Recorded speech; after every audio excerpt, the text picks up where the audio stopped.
todos. Quero primeiramente lhe desejar um feliz ano novo.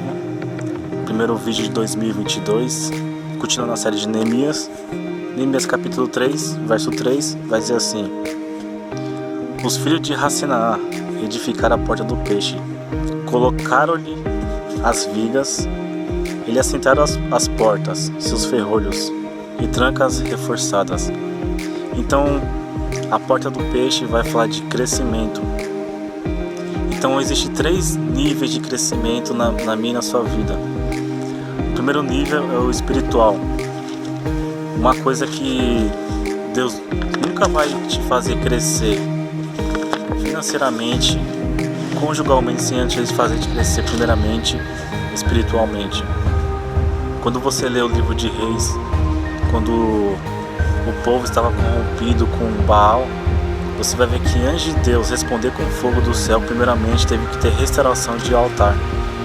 Então Deus não responde com fogo se não tiver restauração de altar. Quando o povo ficou 70 anos cativo na Babilônia, quando eles voltaram, a primeira coisa que foi restaurada foi o altar. Então Deus sempre vai restaurar o espiritual primeiro para depois restaurar as outras coisas. Então sem restauração de altar Deus não responde. Então o problema de muita gente que quer crescer financeiramente sem antes crescer espiritualmente. A maior prova disso foi o jovem rico, que ele falou assim: Jesus, como que eu faço para dar a vida eterna? Jesus falou: vende tudo que você tem, dá aos pobres e siga-me. A Bíblia vai dizer, por ele ser rico, ele não aceitou, ele vai embora. Então, porque o primeiro na vida dele era o financeiro. Então, se o financeiro for sempre primeiro na sua vida, você nunca vai valorizar o espiritual. Então, você vai ver que para você conhecer mais a Deus, você tem que ser uma pessoa espiritual. Quando Jesus falava as parábolas, você vai ver que ele pegava o cotidiano, mas para os discípulos, eles sempre revelavam o espiritual da parábola. Porque os mistérios de Deus é só para quem ele tem intimidade. Então tem muita gente que quer conhecer mais a Deus, mas não tem intimidade. Porque só para conhecer os mistérios de Deus é tendo intimidade com Ele. Você conhecer uma pessoa é uma coisa, mas você só conhece as profundezas de uma pessoa quando você tem intimidade. Então o que Deus quer comigo, com você, que nós devemos ter intimidade com Ele. Então o segredo para o crescimento espiritual é ter intimidade com Deus. O segundo nível de crescimento é o crescimento nas lutas. Então as lutas também são um meio de crescimento na minha e na sua vida.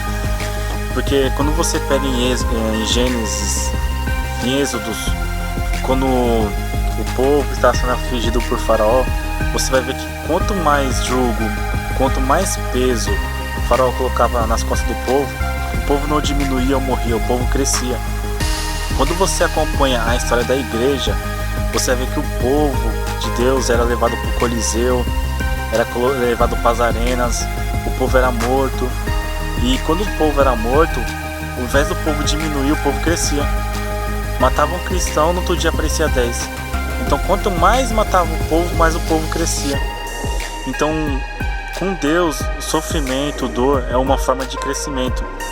Quando você vai ler em 2 Coríntios,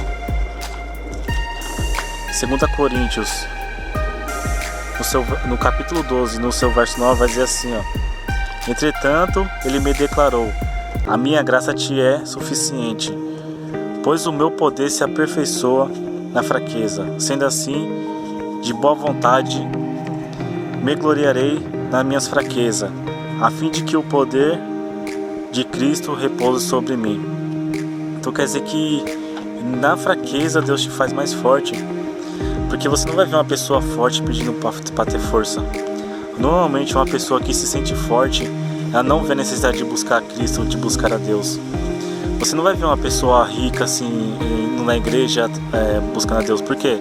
Porque por ela ter dinheiro, ela fala assim: eu não preciso de mais nada, já tenho tudo que eu preciso. Mas uma pessoa fraca, ela sim, ela vai buscar a Deus, porque ela se sente sem força. Se ela vê o único, infelizmente ela vê só busca a Deus como último recurso.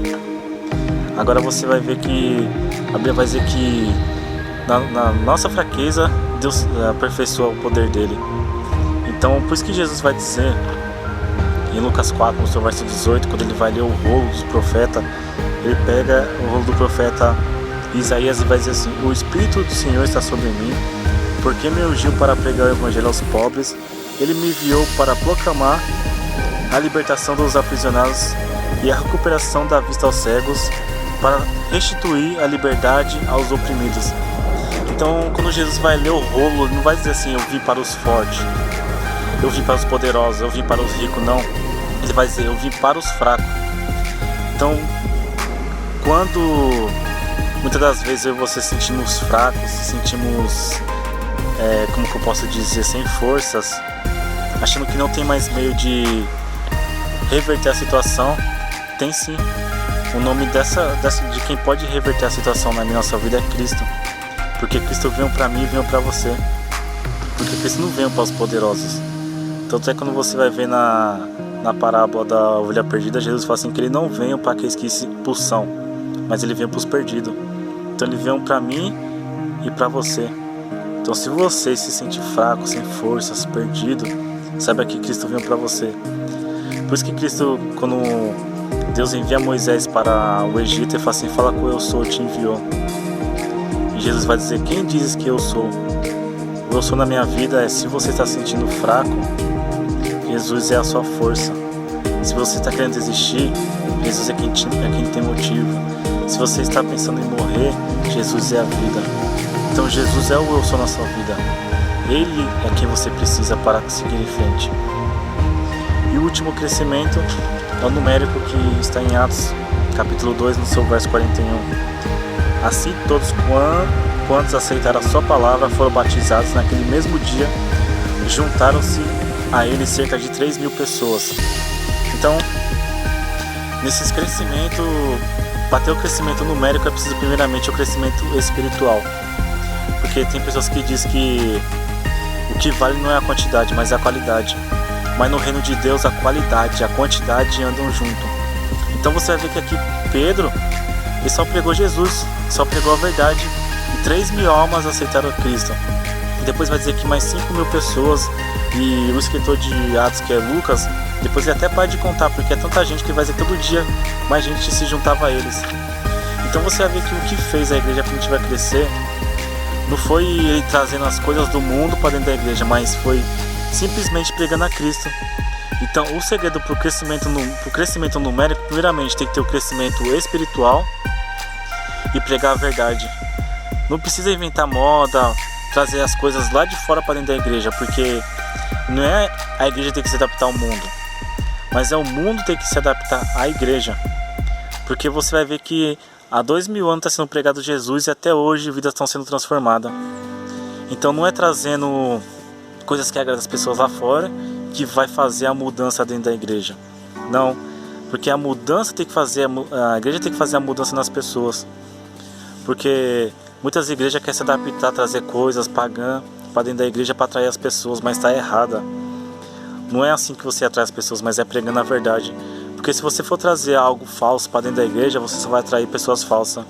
Agora, se você atrair com a verdade, você vai atrair pessoas verdadeiras. Porque é na verdade, pregando a verdade, que você vai saber quem são os verdadeiros, não é na falsidade.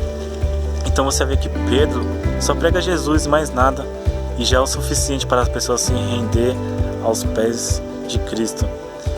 Então o segredo do crescimento na minha nossa vida é o único nome: Jesus.